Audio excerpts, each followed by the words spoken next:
Hello again. Another week, another topic.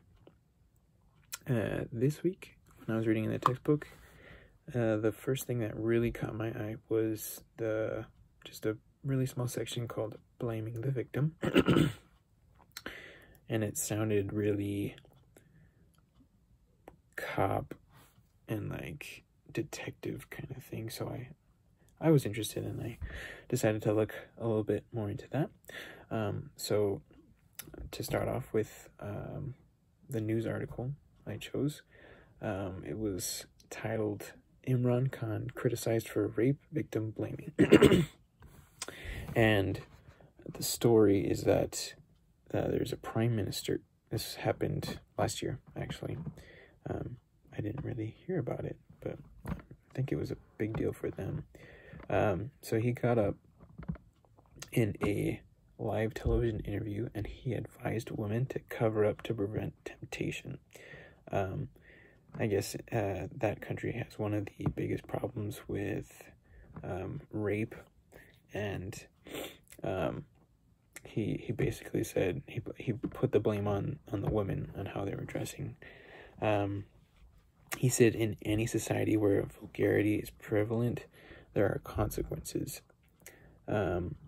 So as you can guess, there was a uprising from not just the women, but from almost everybody, just saying like you're placing the blame on women in general, when there are like people who just do bad things, whether or not women are dressed appropriately. And so they came as a people, and they kind of made like a document to respond to what the interview was, what he said in the interview.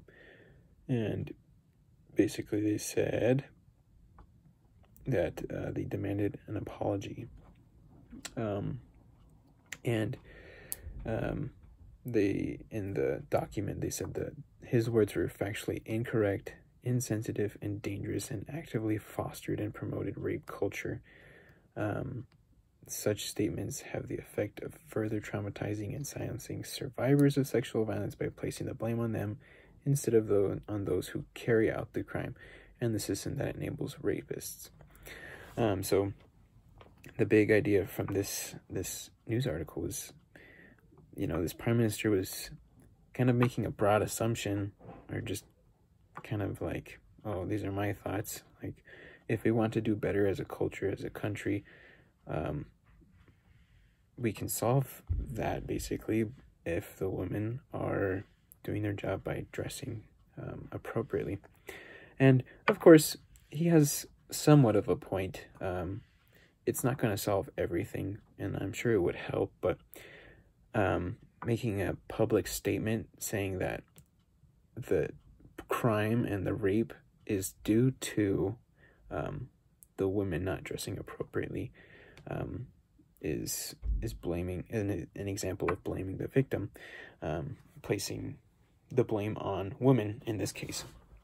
So it was interesting to read about that, and of course, as you saw, there was not a very happy response. For the journal article I found, it was titled "It's Not in Your Head: Gaslighting, Splaining, Victim Blaming, and Other Harmful Reactions to Microaggressions." And this article was mainly about microaggressions, which were like small events, or just things that caused not a big impact, but like smaller troubles and problems. And blaming the victim was part of that, one of the main microaggressions. But the authors of this journal article argued that effective responses to victim blaming can lead to a feedback loop whereby the victim's display of emotions is used to justify the undermining of the victim's credibility, which may lead to further victim blaming by reinforcing that the victim is too emotional or too angry.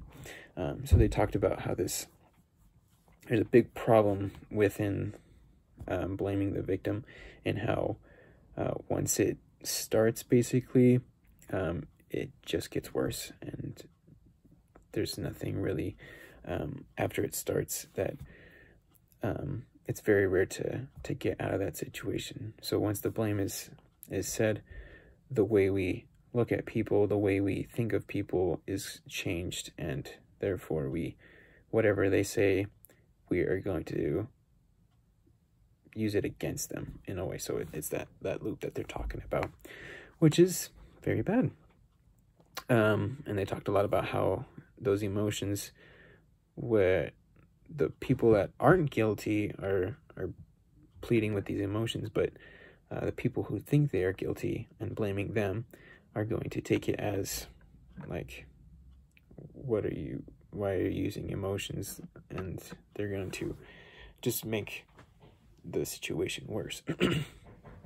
They talked about how victim blaming has historically been used as a comic tactic to discredit oppressed groups and justify violence, oppression, and disparities. So basically anyone in power or a group with a majority is at an advantage, and it's very easy for them to blame the victim. And sad part is, since they are minorities, they will receive the blame even if they aren't guilty. Well, in this case, they aren't guilty if they're part of blaming the victim.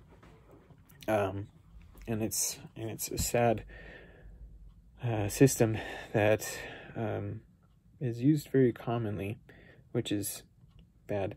And so they continue on to talk about the microaggressions, and they talk about how victim blaming has already been understood as one of the primary microaggressions that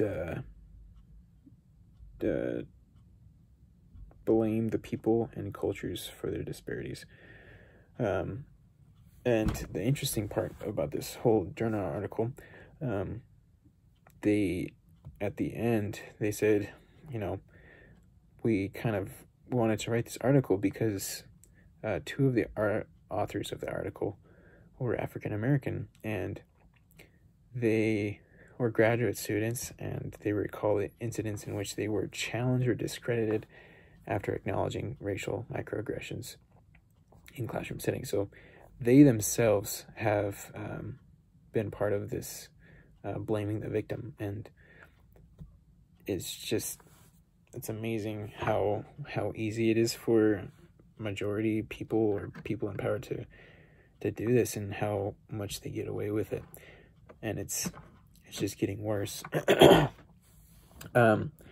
Really quick for the Code of Ethics. The best section that I found that kind of went along with this was section 6.04, which is social and political action. Specifically section B, which said social workers should act to expand choice and opportunity for all people, with special regard to vulnerable, disadvantaged, oppressed, and exploited people and groups. So just making sure that everybody's treated equally, and taking into account if they are a minority or a group that is targeted, that we be careful with how we place blame. We don't want to place blame on someone that didn't do anything. So we need to be sure of our choices and our thoughts. And I could explain a little bit more, but that would take a while, and I'm running out of time. So I will leave you all with the question, just of what you've learned about blaming the victim. What negative impacts can blaming the victim bring to societies and minorities as a whole, so as a group, if only one person is blamed within the group? What kind of chain reaction will that cause? I'll leave you guys to think about that, and I'll see you next week.